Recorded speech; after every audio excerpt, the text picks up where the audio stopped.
Hello everybody, Wild Bill for America here. Thank you for watching. Now we all know that Islam has given the world a lot of things that will be long remembered. They invented the fine art of skyjacking, suicide bombers, and taqiyya, the art of lying to infidels. They are the only religion to develop a preschool program where the children sing about exterminating Jews, and I do believe they are the only ones to demolish 2 skyscrapers while 3,000 people were still inside. Yes, Islam has a long and proud history of doing things that nobody else does. But by far the most creative invention of Islam is the Palestinian, a person who has never been seen before in the modern world, who supposedly lived in a nation that never existed. The Palestinian was invented shortly after the nation of Israel sprang into existence as the new name for the traditional home of the Jewish people.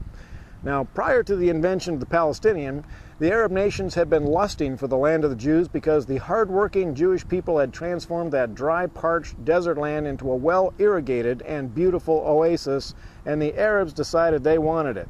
So in the traditional Muslim style, they sent in massive armies to massacre the Jews and steal their land. But the Israelis stomped the living doggy-doo out of them and sent the Arabs fleeing back across the border like a bunch of whipped puppy dogs, and they've been afraid of the Israelis ever since. But prior to the invasion, the Arabs warned all the Jordanians, Syrians, and Lebanese living in Israel to get out. They confidently told them that within a few days they could waltz right back in and take over the homes of the exterminated Jews. But when the Arab armies failed to capture even one Jewish home, the Arabs who had left had no place to go. And that's when the Muslims invented the Palestinian. They told the Jordanians, Syrians, and Lebanese that they are now Palestinians, and they were to spread the story that the Jews had stolen their homeland from them, leaving them as poor refugees. Now, the idiots at the United Nations bought that lie hook, line, and sinker, and American liberals, also being idiots, joined right in. And the Palestinian came into existence for the express purpose of causing trouble for Israel. So today, when we hear of liberals whining that the Jews are illegally occupying the land of poor Palestinians, that is nothing but a big pile of horse pucky, and I can prove it. The next time you talk to one of these supporters of the poor Palestinians, ask them a few questions. Like, what year did the nation of Palestine come into existence? What were its national borders, and what year did it cease to exist? Well, since it never existed in the first place, they won't be able to answer you.